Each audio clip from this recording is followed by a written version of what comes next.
Fala, jovens! Aqui é o Bruno Gouveia e tá começando mais um episódio de Cabeça de Lab, podcast do Luísa Labs e Magalu. No episódio de hoje, a gente vai tentar explicar aqui, pra quem não é da área de TI, alguns jargões, umas paradas que a gente fala aí nas reuniões, e às vezes a galera que não é de TI fica meio... O que vocês estão falando? E pra conversar sobre o episódio de hoje, eu trouxe uma das novidades desse ano. Na verdade, é a primeira novidade que vocês talvez já saibam, pra quem segue a gente em algumas redes sociais, que são os nossos co-hosts. E aí, galera, beleza? Quem fala aqui é a Ariadne e bora aprender a sair do vinho? Salve, jovens! Aqui quem fala é o Diego e eu só vim aqui falar pra vocês não fazerem deploy de sexta-feira. Boa! Eu só tenho oi pessoal, só. Eu sou a Milene. Bom, é isso aí. A gente fez um processo seletivo interno pra quem queria me ajudar nessa loucura de podcast aqui. E, na real, a gente escolheu esses queridos que estão com a gente aqui. Bom, é legal vocês contarem um pouco da história de vocês antes da gente começar a explicar esses jargões aí. Bom, galera, meu nome é Ariadne. Eu trabalho no Magazine já tem 5 anos. Eu tô no Labs como desenvolvedora, já passei por algumas squads e hoje eu tô no time de pagamentos. Aí a gente cuida de toda a parte do pagamento do e-commerce. E é isso. Eu ia dar um adendo aí nessa frase que não é só e-commerce do Magalu, né? É verdade, né? É da Apple, ó que loucão. Da Nets também. Da Nets, assim, de todos os e-commerces da plataforma da Nets, né? Isso inclui Corinthians, Palmeiras, não sei o que lá. Boa, é verdade. Bom, eu me chamo Diego Garcia e hoje, no dia da gravação, dia 14 de janeiro de 2021, eu tô fazendo 6 anos de Magalu. Eu entrei na empresa para trabalhar na equipe de Marketplace como desenvolvedor, né? E desde então passei por várias equipes, desde checkout, catálogo, mexi um pouco com forma de pagamento, infraestrutura, e agora eu tô na equipe de arquitetura distribuída como engenheiro de software. E é isso aí. E? Então, gente, eu sou a Milene, né? Eu sou mineira, lá de Minas Gerais. Então, se acontecer de eu falar alguma coisa muito caipira, vocês não reparam, falar um merge pra vocês. Então, bom, eu vim lá de Gospé, né? É uma metrópole enorme, assim, muito desenvolvida. Então, é isso aí, eu tô muito feliz de estar aqui no Cabeça de Lab. Eu espero aí fazer bastante podcast. E é isso aí. Ah, e outra coisa, né? Eu sou dev aqui no Luísa Labs. Esqueci uma pequena parte, né? Mas eu tô aqui já faz 1 ano e meio, vai fazer 2 já. E eu sou desenvolvedora na área fiscal. Uma área pouco movimentada, assim, a receita quase não muda as coisas toda semana. Então, brincadeira, né? Muda demais. Boa. A Mia, a nossa social media influencer aqui, ela faz YouTube, Instagram, tem um monte de gente aí. Se você veio por ela, já compartilha aí. Compartilha não que você veio com ela, compartilha o episódio, por favor. Acho que é isso aí, galera. Sejam muito bem-vindos. É muito bom ter vocês aqui pra dividir esse microfone virtual que a gente tá dividindo, que na verdade a gente não tá dividindo, porque mesmo se a gente estivesse dividindo, a gente ia estar todo mundo doente de corona, porque a pandemia não acabou ainda. Hashtag fica em casa. É isso aí. Então, bora lá.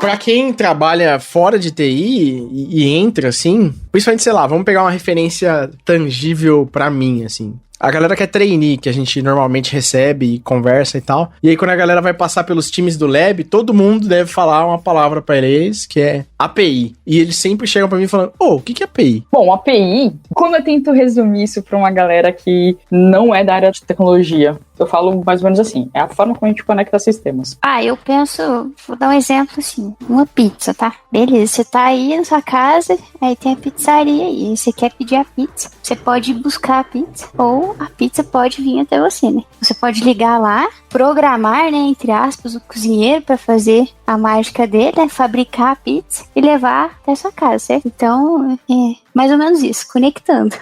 A Milene teve agora uma didática sensacional.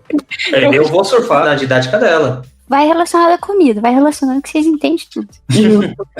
Só complementando o que a Milene falou, usando o exemplo da pizzaria, a gente pode dizer que assim, a pizzaria é todo um software que está rodando ali, que está camuflado. A gente até pode ver o que está rolando na cozinha, mas o normal quando você vai pedir uma pizza é você não ver o que está acontecendo na cozinha. O melhor é você não ver. Exatamente. Só que assim, você precisa pedir a pizza de algum jeito, né? Então a gente pode dizer que o telefone, ou sei lá, os aplicativos que a gente pede comida hoje em dia, são aquela interface que você tem junto com o restaurante para você fazer o pedido do que você quer, pizza, ou seja lá o que for, né? Então, essa interface a gente pode considerar como uma API. Geralmente a gente fala muito relacionado com código e tal, e a gente fala muito de, sei lá, API é como você vai falar com outro sistema, ou como, por exemplo, a sua biblioteca, como que você usa a sua biblioteca, o que é função pública, o que é função privada, né? Mas fazendo essa analogia, essa excelente analogia que a Mi fez, é isso. Basicamente é a forma como você vai conseguir comunicar uma mensagem para um outro sistema, para um outro mecanismo que está protegido por essa interface. Boa. Próximo item aí, app. O que é app? App é aquilo que a sua avó fala, onde eu baixo o app? É isso aí. Eu acho que se a gente falar app, todo mundo vai saber hoje, porque todo mundo instala apps no celular, né? Como a gente tá vivendo essa era dos smartphones, né? Todo mundo instala um app, né? Mas um app basicamente você pode dizer que é um software, né? É um software que tá rodando em algum lugar. Mas é muito doido como ele distorce. Não vou falar distorcer, porque quando a gente fala app, a gente tá falando da aplicação, e a gente, usando um termo mais técnico, a gente entende o que a gente tá falando. Mas quando você vai falar, aplicação para uma pessoa que não tá tão familiarizada, ela vai entender que é o bichinho ali que ela baixou no celular, né? Eu acho que a pessoa vai entender isso se for aplicativo, né? Se for aplicação e a pessoa tiver um dinheiro investido, ela vai achar que você tá falando do dinheiro investido dela. Nossa, é verdade. Não, mas eu digo muito quando a gente fala app, sabe? A gente tá, trocando uma ideia no café. E aí eu falo de um app relacionado à parte de busca. A gente entende que a gente tá falando das aplicações. A pessoa que tá passando ali, seja um visitante que tá fazendo um benchmark na empresa, uma coisa do tipo, tá passando ali e escutou essa conversa, ela acha que a gente tem um aplicativo de celular dessa parte de busca, sabe? Então, é muito doido, né? Quanto essa palavra app, você tem que tomar cuidado como você fala, dependendo da pessoa, né? Eu acho que depende do contexto, né? Mas acho que deu pra ilustrar alguns contextos também aí, você que tá escutando. Se você não concorda, entre em contato conosco nas nossas redes sociais e faça uma reclamação. Nas nossas não, na do podcast, por favor. Boa, né?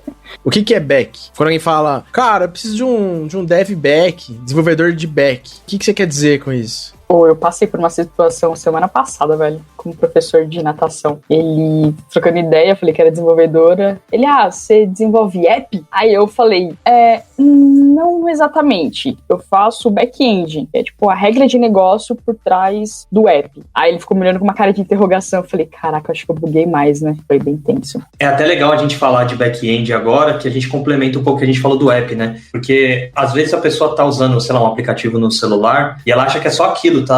Tudo que aquele aplicativo faz está contido naquele download que ele fez na loja ali, na Play Store e tal. E acho que tudo que ele pode fazer dentro do aplicativo está dentro daquela coisinha que ele instalou no celular, né?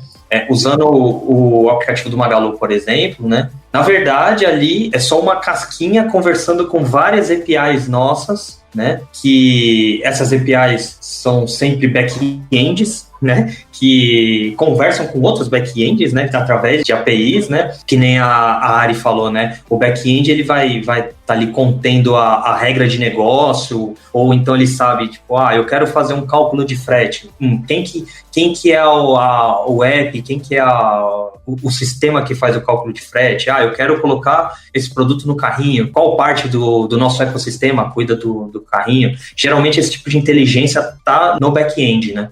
O próprio nome aí já diz, né? O back, a parte de trás. Eu também ia dar esse exemplo aí do aplicativo Magalu. Às vezes a gente acha que é só aquilo lá, onde a gente tá clicando, e é só aquilo. Na verdade, tem todo um rolê por trás. Imagina, para gerar uma nota fiscal, para calcular todos os impostos. Geralmente, no back ficam as regras de negócio, né? É onde a gente implementa todas as regras que devem ser consideradas numa transação. Próximo item da lista aqui, Big Data. Eu ia falar que era um volume estrondoso de dados que não é qualquer software aí tradicional de processamento que vai conseguir processar, né? A primeira coisa que eu penso é em volume, né? O volume sendo processado com velocidade, variedade de dados, né? E com autogerenciamento. É isso. Beleza. Nossa, valeu. Falou, acabou o episódio. Até mais. Fui! Eu vou emendar alguns aqui com Big Data, porque eu acho que faz sentido, tá? E aí eu vou explorar alguns perfis de profissionais que a gente vê aí trabalhando com Big Data. Normalmente a gente fala, eu preciso contratar um DS aqui para Big Data. E aí, o que é DS? O que é DE? O que é DA, né? Basicamente são perfis de profissionais que trabalham com Big Data ou com grandes dados. Então, DS é cientista de dados, DE é engenheiro de dados e DA é analista de dados, né? E quando a gente fala de cada um desses tem uma especialidade diferente aí. aí, né? Um é mais especializado em montar como que vai ser a engenharia que vai processar esses dados, o outro é mais especializado em como pegar esses dados e extrair uma análise dele, e o outro em como manipular esses dados através de algoritmos. Mas é isso. Basicamente, esse contexto de Big Data, eu acho que eu puxei umas siglas que estavam mais pra frente aqui, mas eu acho que faz sentido encaixar nesse tópico aqui de Big Data. Vale acrescentar no Big Data que a gente usa o Big Data para entender comportamentos e tomar decisões, né? E tem outras coisas.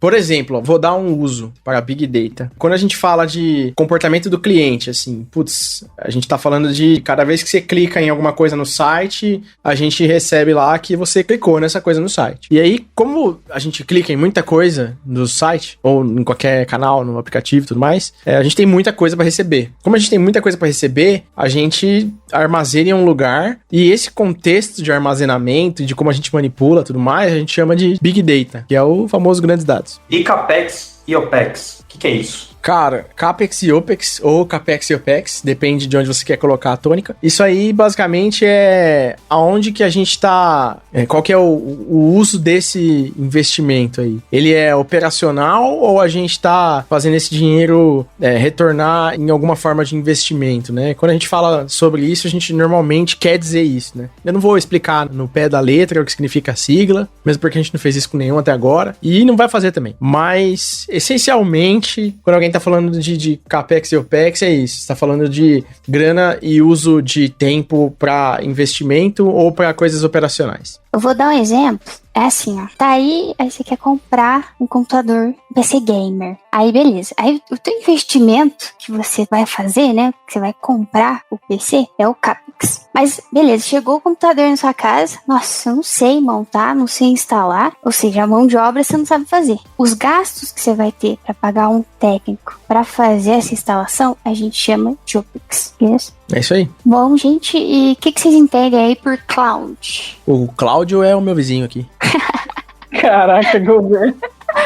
Sou Cláudio? Não, tô de sacanagem com vocês. Além do Cláudio aí, vizinho do Gouveia, tem o Cloud, né, que a gente fala de Cloud Computing, que basicamente, assim, meio que... O que a gente tinha antigamente, né? A gente tinha salas com grandes servidores, tinha o tal do CPD e tal. Hoje, você está montando a sua empresa, por exemplo, e você quer colocar o seu software para rodar, você não precisa necessariamente ter a infraestrutura do seu lado, né? Você não precisa comprar os seus servidores, montar, dar nome para eles, que é o que a galera fazia antes. Agora a gente tem empresas próprias para fazer isso, né? Que são os cloud providers como AWS, Google, Azure, que via APIs, né? Como a gente falou, a gente consegue, sei lá, provisionar uma máquina virtual que vai estar rodando, você nem sabe aonde, assim, você escolhe a região e tal, mas você não sabe exatamente o lugar físico, e mesmo se você souber onde é que é o data center da empresa, você não sabe em qual daqueles servidores que está rodando aquela virtualização, né? Então, você faz tudo isso através de uma conversa com uma API pela internet. Então, a ideia é essa, né? Que você pediu um servidor para essa empresa e ele simplesmente falou, beleza, eu estou criando o seu servidor e daqui a instantes ele vai estar pronto. E aí ele vai estar rodando, você não sabe aonde, né? Esses provedores têm elasticidade, então você pode subir N servidores. Lógico, a galera acha que não tem limite, mas sim tem limite.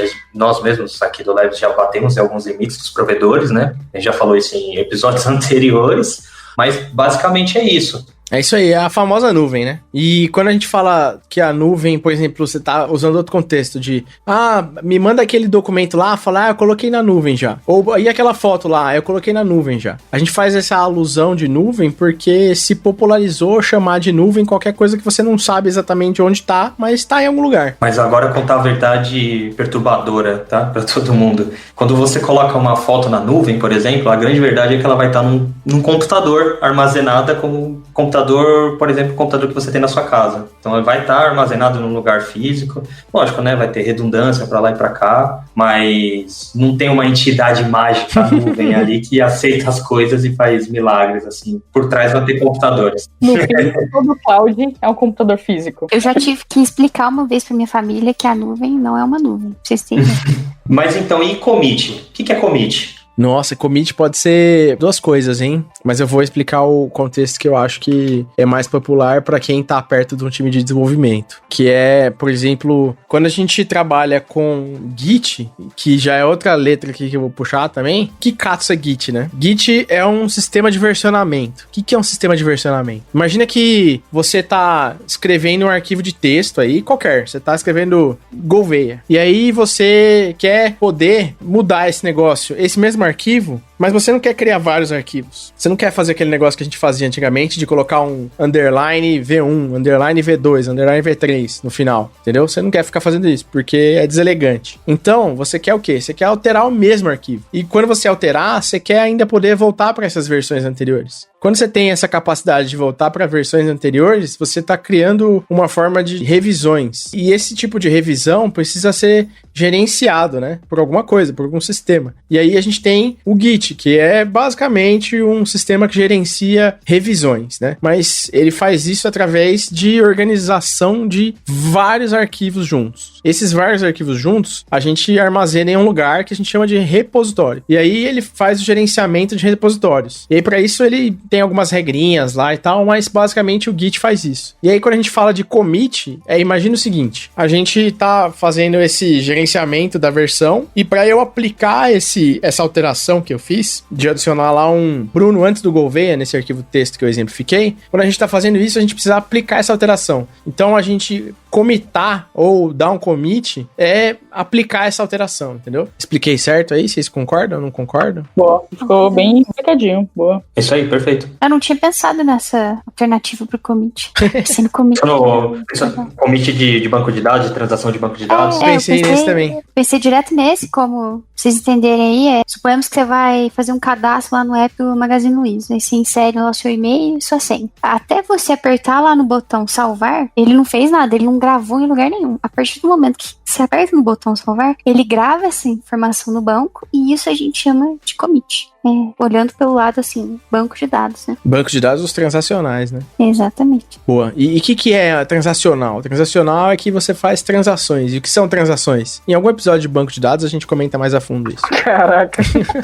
Eu vou emendar mais coisa aqui na explicação pra explicar outras coisas que a gente botou mais embaixo na nossa lista aqui, que é o seguinte. Quando a gente tá trabalhando nesse sistema de versionar as coisas, né? De criar revisões e tudo mais, imagina que a gente pode fazer várias coisas diferentes com isso aqui. Por exemplo, se você ouvir alguém falando, eu vou dar um fork aí. O que é dar um fork? É você pegar esse arquivo e copiar para outro lugar. Na verdade, você vai pegar o repositório. E aí você vai copiar pro lado. E aí você pode alterar essas coisas em paralelo à existência daquele outro. E aí depois que você alterar isso, você pode solicitar para o proprietário do repositório original que você junte esses dados que você alterou ali. Quando você vai juntar, você vai solicitar essa junção, né? Você vai solicitar o merge. Você vai fazer um merge request ou um pull request. Depende da plataforma que você usa, a gente dá um nome ou outro. Mas você vai solicitar essa junção. E aí, quando você faz isso, você vai abrir um PR ou vai abrir um MR. É isso que a galera chama de abrir um PR ou um MR. E aí, quando você faz isso, o que vai acontecer é que alguém vai ter que dar um joinha.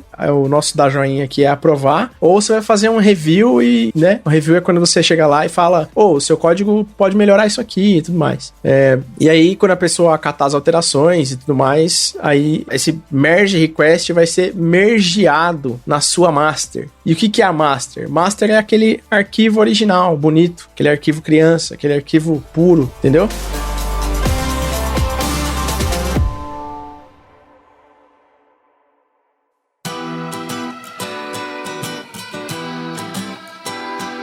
Bom, o próximo aqui da lista é dar um ping.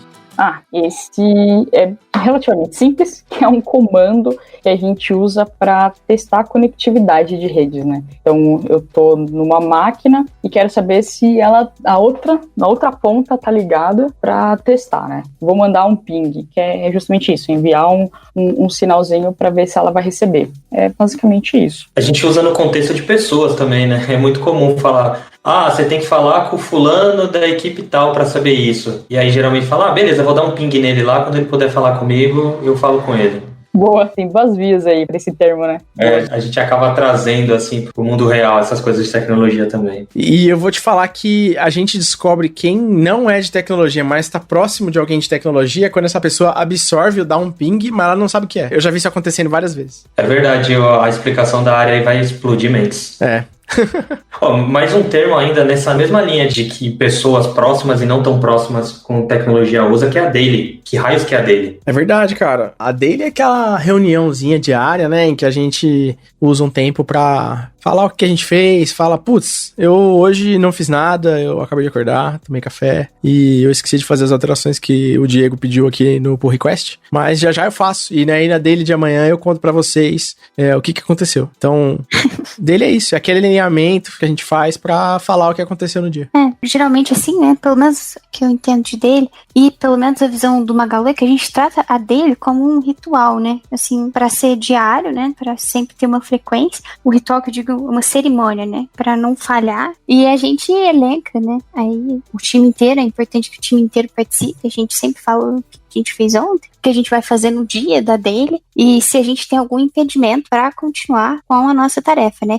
E aí, se alguém tiver como te ajudar, te ajuda. A ideia é solucionar empecilhos e tirar impedimentos. E, gente, o que é esse tal de design pattern aí? Alguém consegue explicar? O design patterns são padrões de design de código, né? São catalogados e geralmente são padrões que resolvem problemas que são muito comuns, né? São problemas que muitas pessoas passaram por eles, né? Vou dar um exemplo de um padrão qualquer. Por exemplo, o padrão state. Imagina que no seu código você tem que controlar, sei lá, a publicação de um blog post, por exemplo, né? Então, vamos dizer que aquele blog post, aquele documento que seja, ele tem alguns estados, né? Então, vamos dizer que eu comecei a fazer lá, ele está no estado de rascunho. Então, algumas ações que eu vou tomar com aquele documento vão se comportar de um jeito porque ele está no estado de rascunho. E aí, vamos dizer que eu terminei meu rascunho e eu quero propor ele para revisão para o Gouveia. E aí, eu vou lá e mudo o estado dele para ir em revisão. Então, quando o Gouveia pegar esse documento, só por ele estar no estado de revisão, eu já posso permitir que o Gouveia veja. Então, o estado dele já está diferente. Então, depois que o Gouveia fizer as revisões, eu mudo lá para o estado de publicado e a gente trata esse documento de uma forma diferente. Só que qual que é o lance? Você fazer isso em código é bem complicado. Você vai fazer um monte de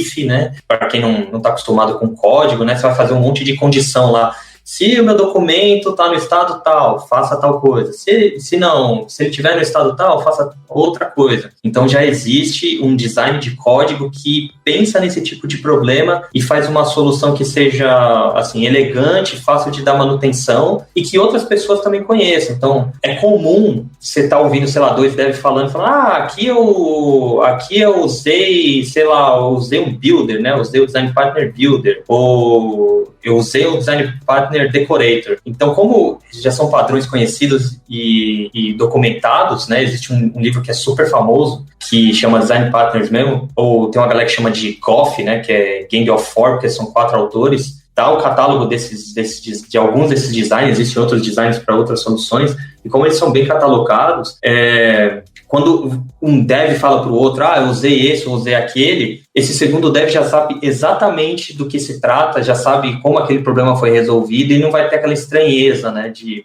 que invenção maluca que esse cara fez aqui. Não, ele já sabe como que funciona, ele já sabe, vai para cá, vai para lá e tal. E o bom de você estudar design patterns é que você vai acabar descobrindo como resolver alguns problemas comuns, e o legal do design pattern é que ele pensa em problemas que às vezes você não vai pensar sobre aquela solução, sobre a aplicação daquele tipo de solução, sabe? Então é legal estudar sobre isso. Eu acho que, estudando design patterns, eu percebi que, assim, alguns problemas que a gente encontra são muito comuns entre outros programadores pelo mundo, assim. Só que a gente tem que ficar rachando o crânio lá para achar uma solução que seja boa, né, que seja fácil de entender e de manter. E o bom de você ter os design partners já documentados é que, assim, alguém já pensou nessa solução e já tá te dando a resposta, né? Então, te economiza muito tempo. Sim. E eu vou dar a dica aqui que tem design pattern até para arquitetura também, mas isso aí acho que dá um episódio inteiro. Sim. Tem design partners não só para código, mas tem de arquitetura, tanto de solução de cloud, como solução, sei lá, de IoT. Os design partners de código se usa pra caramba para jogos também, né? Mas é isso aí. E DevOps, galera? O que vocês entendem aí como DevOps? Assim, resumidamente, o que eu entendo de DevOps é juntar a galera de infra e a galera de desenvolvimento. Putz, eu penso muito nisso. Tipo, a ideia pra mim de DevOps é uma equipe. E aí vem umas discussões muito doidas, né? Sobre ser uma equipe, uma cultura, mas que auxilia em ferramentas para desenvolvedores. É como se fosse, como eu entendo mais ou menos, né? Uma infraestrutura. Hoje a gente não tem mais a infraestrutura física, mas a infraestrutura cloud fornecida para os desenvolvedores. Então a galera de DevOps é essa equipe que fica nesse meio auxiliando os desenvolvedores. Seria isso? Eu acho que vale bastante a gente comentar aqui no DevOps. Você mira muito em automações e criar infraestrutura com código, deixar registro daquilo, diferente do que era, sei lá, um sysadmin que entra numa máquina, faz um monte de configuração e larga essa máquina e reza para essa máquina não morrer, né? Eu acho que a explicação do Diegão é mais sucinta e mais próxima do uso mais comum, né? Sim. O que é ERP? ERP? ERP. Gente, isso eu aprendi na faculdade, hein? Enterprise Resource Plan. Mas, assim, o que eu entendo de ERP é que é uma ferramenta, né? Que a maioria das empresas, se ela tiver um porte maior, ela utiliza, né? E que, dependendo do tamanho da empresa, é um programa auditado, porque ele reúne, né, todas as informações e processos da empresa em um único sistema, né? Então, fica tudo centralizado em um programa só. Então, pessoal, a gente falou aí de back, agora vamos falar de front. O que é front? Front é o que tá na frente, né? Literalmente. Front é basicamente aquilo que tem interação com o usuário final, a pessoinha que tá ali clicando na tela e reportando bugs pra gente. A parte do bugs é brincadeira, às vezes, porque às vezes é verdade. Mas, basicamente, front é isso, gente. Front é a interface, né? Como que o usuário está interagindo com as regras de negócio, né? Como que ele chega lá no back? Ele não precisa dar a volta, ele não consegue atravessar. Ele precisa de um front para bater no back, entendeu? Então,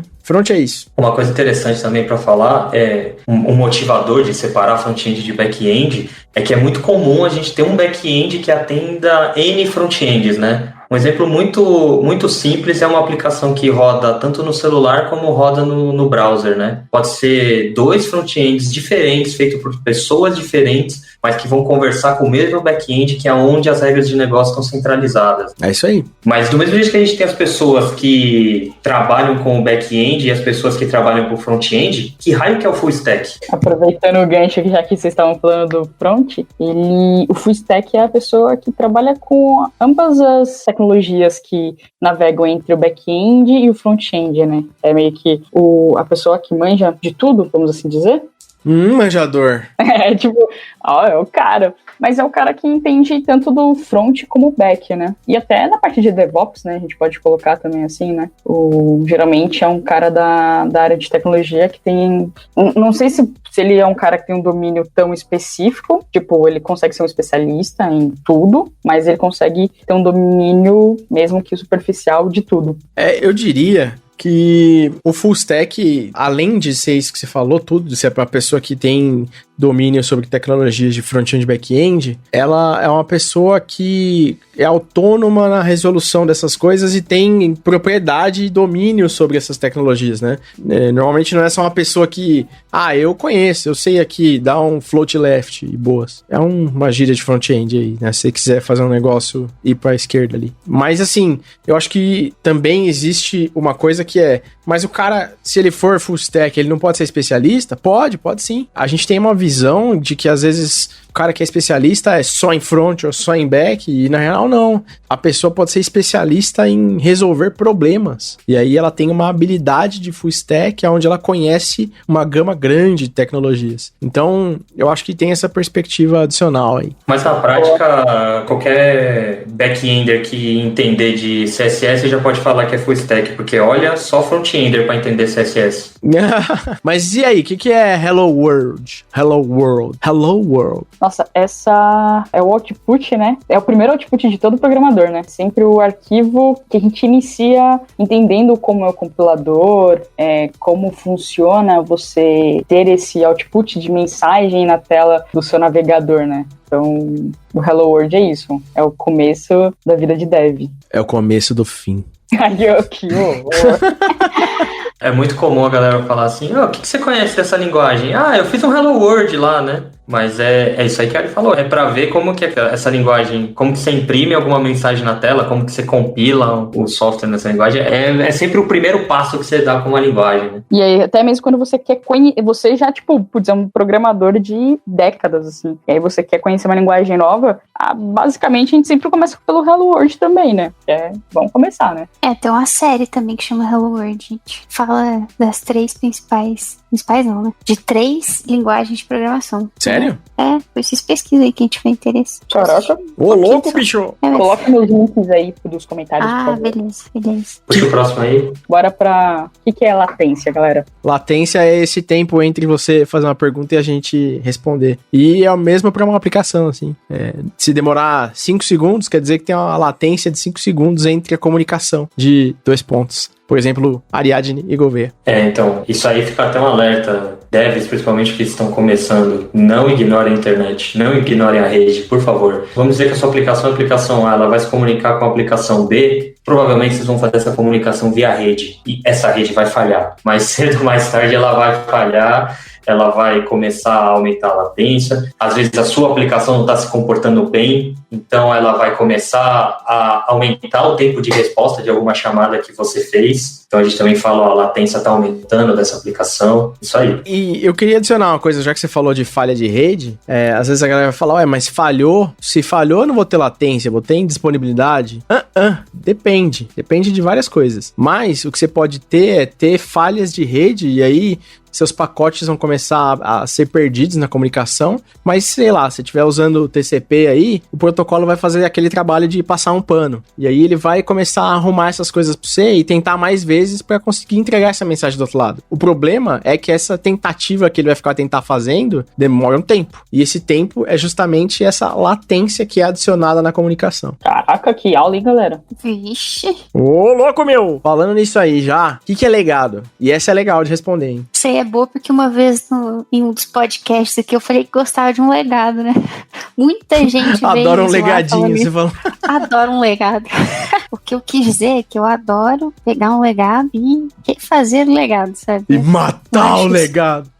Isso é muito legal, né? Mas explicando assim, pra quem não sabe o que é um legado, né? Um legado é algum sistema aí que a empresa tem e que ele, mesmo sendo muito antigo e na maioria das vezes feito em linguagens, assim, não tão viáveis hoje em dia, ele ainda continua sendo essencial, né, para a empresa, e a gente não teve tempo ou ainda não refez ele, né? Porque a verdade é que a gente vai refazer tudo que tem de legado, né? Mas é isso. Eu gostaria de acrescentar uma visão sobre o que é legado. É uma visão simples, é muito simples. Legado é aquilo que subiu em produção e você não tá cuidando mais. Ou que é muito difícil de cuidar. Não é nem isso, cara. O legado é qualquer coisa que já foi feita, saca? Nossa! Se eu subir um sistema de produção agora, escrevi ele hoje, subi amanhã, ele é legado. Porque ele é um legado que você tá deixando pra trás, entendeu? Ele é um legado que você tá deixando. Essa interpretação é válida. Sabe por que ela é válida? Porque muitas vezes as pessoas tratam mal a interpretação da Mi sobre legado ser um sistema mais antigo e tal, e cospem em cima do coitado do legado, sendo que o legado já pagou muito salário. Inclusive da pessoa que tá escrevendo, o cara que vai matar o legado. Então,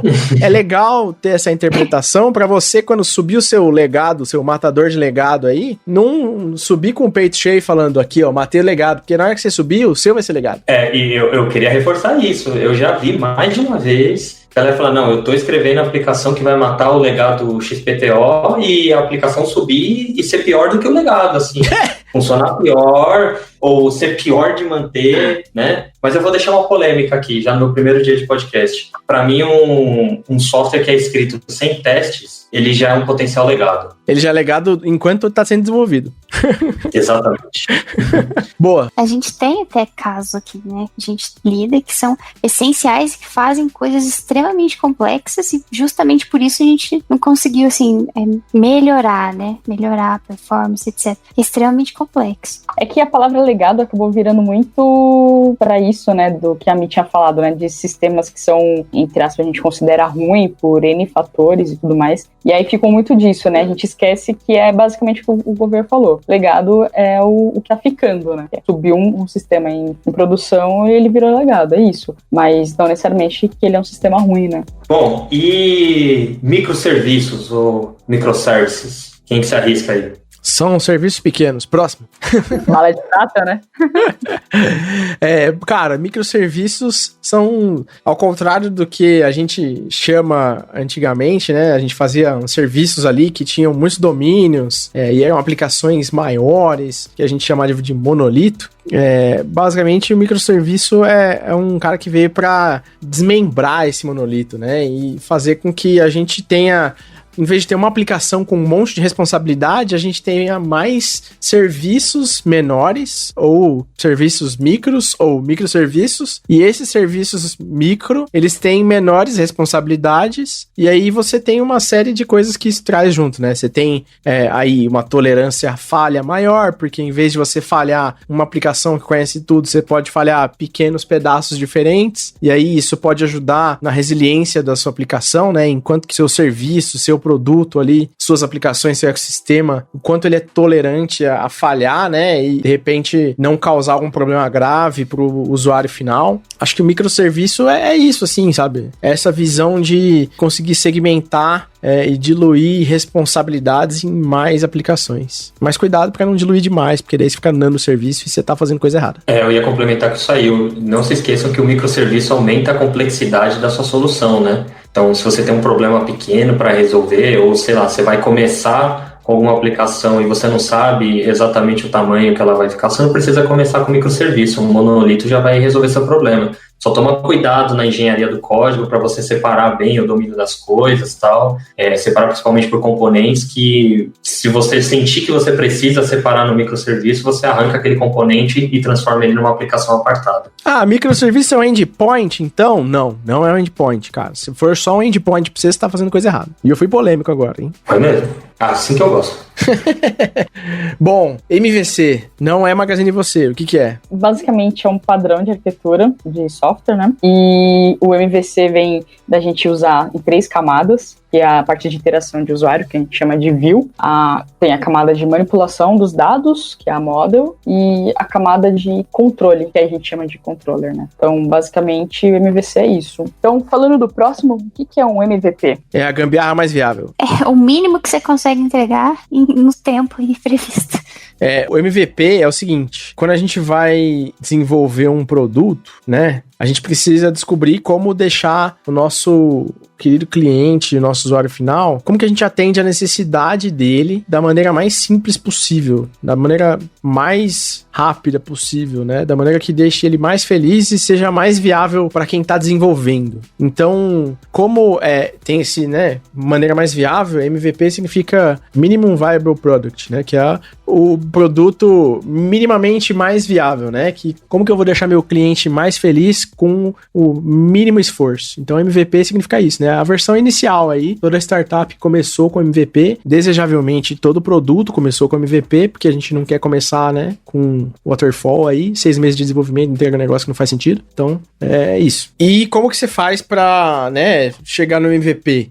Você faz um planejamento de ter certeza de que as coisas vão funcionar ali pro cliente, pro usuário e tal. Então, você faz um estudo ali para saber o que é mínimo de se atender, né? Nesse estudo que você vai fazer, de ver viabilidades para desenvolver aquilo, você precisa testar alguns conceitos. Nesses testes de conceito, ou provas de conceito, você tem aí as POCs, né? Que é Proof of Concept. Então, já matei 2 coelhos com uma caixa d'água só.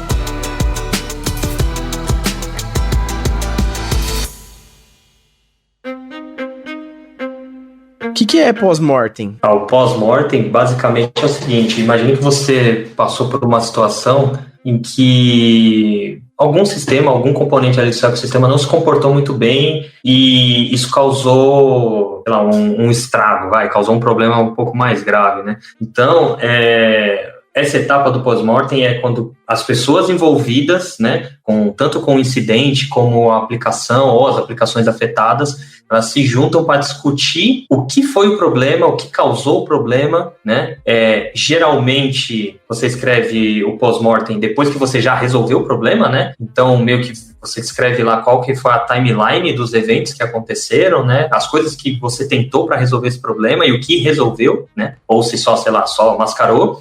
E a partir desses dados, você conclui o documento com as ações que você pretende tomar para que esse problema não aconteça mais. Então, eu acho que é uma fase muito de você aprender com os erros, assim, né? Por que isso aconteceu, como que isso aconteceu e como que a gente vai se prevenir para nunca mais acontecer, né? Então, a ideia é você gerar esse documento e deixar ele numa biblioteca, assim, da empresa para que seja acessível para todo mundo, porque o problema que aconteceu com a sua aplicação pode acontecer com qualquer outra, né? Ainda nesse tema do pós-mortem, o que é comum, né?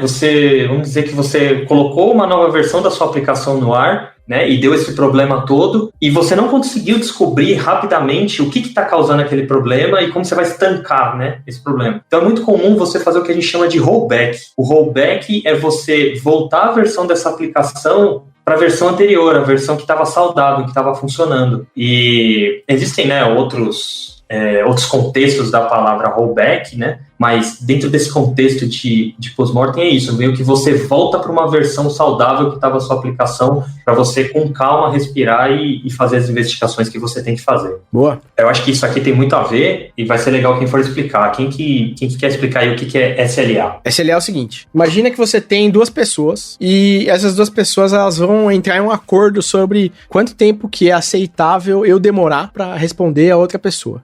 Esse acordo vai ser, eu aceito que você demore 2 horas para responder isso aqui. Esse acordo e esse tempo gerado por esse acordo é o Service Level Agreement, que é o SLA. Então, se a gente falar que é 2 minutos, ou 2 horas, ou 2 dias, esse é o SLA que eu tenho para te responder. E aí a gente fala que a métrica dessa demora, né, do atendimento, se chama SLA. E aí a gente fala quanto que esse SLA tá estourado, né, quanto tempo que esse negócio tá estourado, ou qual o percentual desse SLA. Quando a gente fala isso, a gente quer dizer o quê? A gente quer dizer quanto que eu tô cumprindo as coisas que estão chegando aqui para mim de dúvidas e problemas e chamadas e tickets, quanto que eu tô cumprindo esse nosso acordo aqui de tempo de atendimento, entendeu? SLA é isso. É tipo quando você liga no seu provedor de internet e fala, a internet aqui caiu, e o cara fala, nós damos retorno em 24 horas. Esse é o SLA do seu provedor de internet. O que significa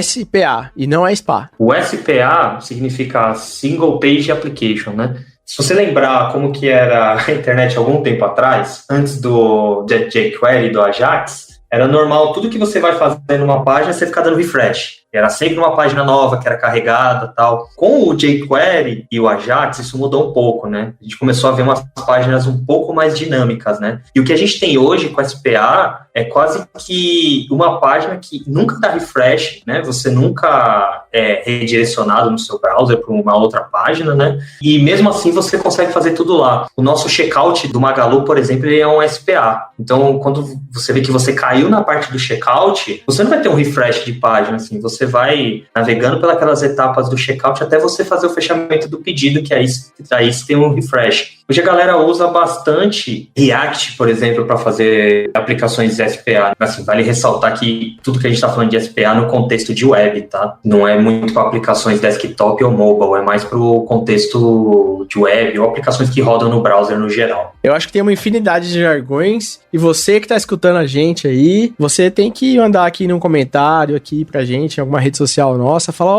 faltou aqui o Sbrubbles, faltou o X blá blá. E aí a gente vai anotando aqui e faz a parte 2. Então, quebra essa pra nós aí e manda um comentário.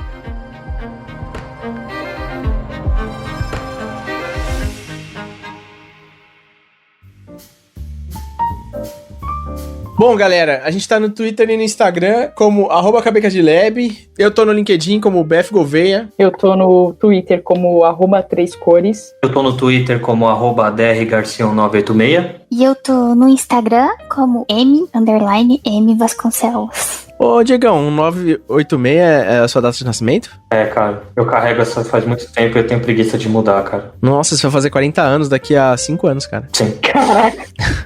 Bom, é isso aí, galera. Valeu demais, sejam bem-vindos. Espero que vocês tenham gostado. Se não gostarem, não dá pra dar rollback. E esse da rollback a galera já entendeu, porque a gente explicou o que significa rollback. Ó, aqui, ó. Bom, galera, é isso. Muito valeu. Falou. Valeu, galera. Tchau, tchau, gente. Valeu.